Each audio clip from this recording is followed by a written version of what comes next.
And I have called that attitude the E attitude. And that E stands for entrepreneurial attitude. Now, this is a very powerful word, entrepreneurial. However, it's a word that I think that in today's world it's being used in a very narrow way, because the power of this word is vast, is immense. And we're mainly using it to refer to the man or woman that creates a business, that starts a company. And of course, the man or woman that creates a company is an entrepreneur. There's no doubt about it. But we do not have to create a company to be entrepreneurs. We are called to have an entrepreneurial way of life in every domain of our lives, because that's the only way we're going to be able to give to our society.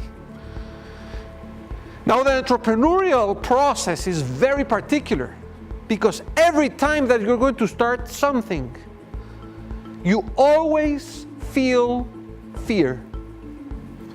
And the entrepreneur is the man or the woman, the boy or the girl that can overcome that fear, jump, and take risks.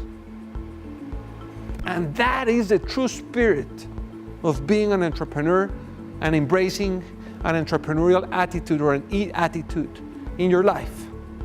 Because truth is that the life of a person, of a team, of a company, and even of countries are always roller coaster drives.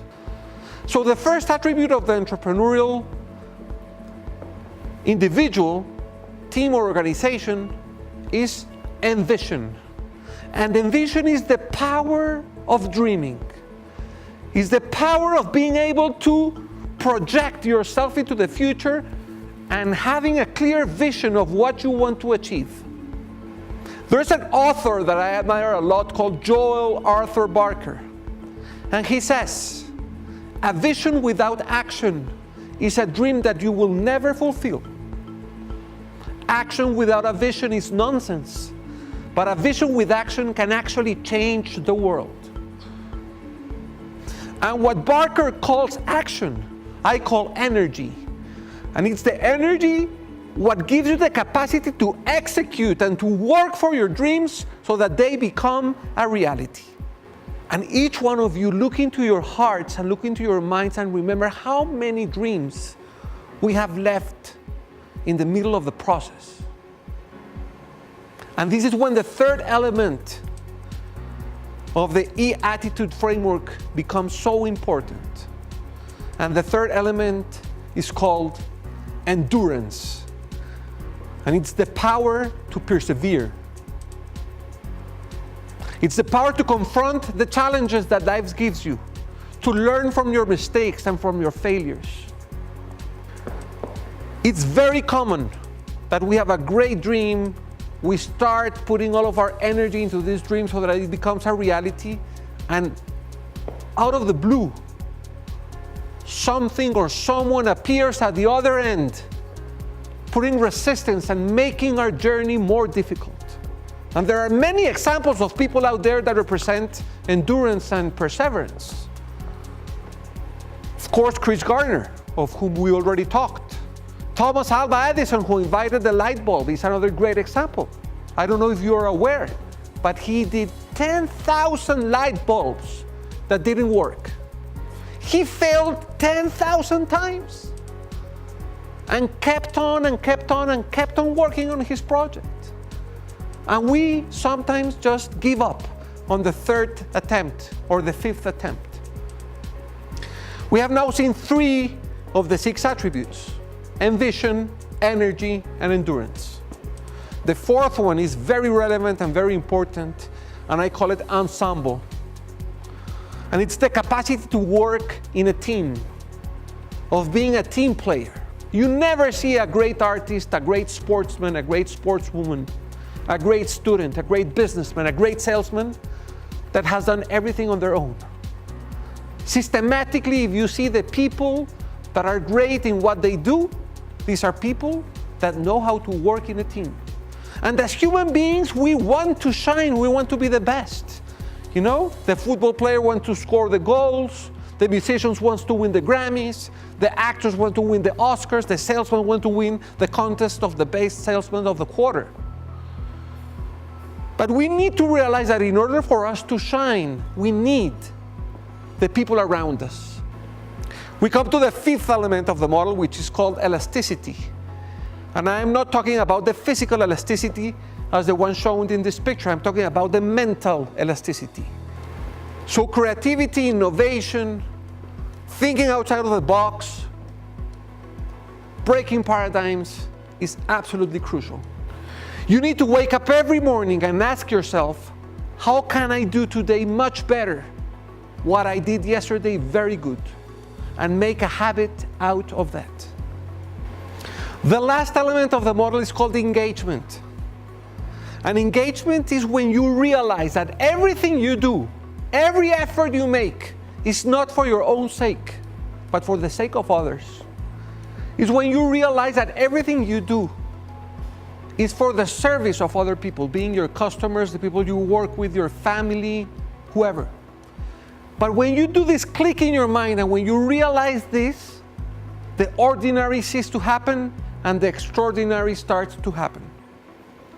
And being engaged, really engaged with something, is nothing different than loving what you do. Being engaged is doing the things the right way, with high ethic standards, is seeking perfection every second of your life.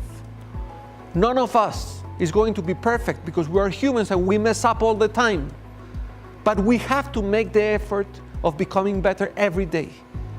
Now there is one more thing, and I separate it from the other six because this is the only one that I cannot control, and I have called it serendipity. And we have seen luck or chances or destiny play a very important role in people's lives and in organizations' lives. So my message here is that chance, opportunity, luck comes to your life like a train. And sometimes the train comes and it's right there in front of you and the doors open and they extend you a red carpet and they say you welcome to this great opportunity, and you don't even see the train because you're too busy complaining. Other times the train comes, the door opens, they put you the red carpet and you see the train and you see the carpet and you see the door, but you start asking yourself, should I go in or not? And you feel nervous and scared. And in the middle of that process, the doors closes and that train leaves and that train is never coming back. More trains will come, but that one will never come back. And some other times the train comes, the door opens, they put you the red carpet and you just hop on, full of decision, because what's the worst thing that can happen? So this is the entrepreneurial attitude I wanted to talk to you about. Please embrace it and use it in your personal life to become better individuals. Use it in your family life so that we can have better marriages, become better parents, and better children. Let's use it in our work life.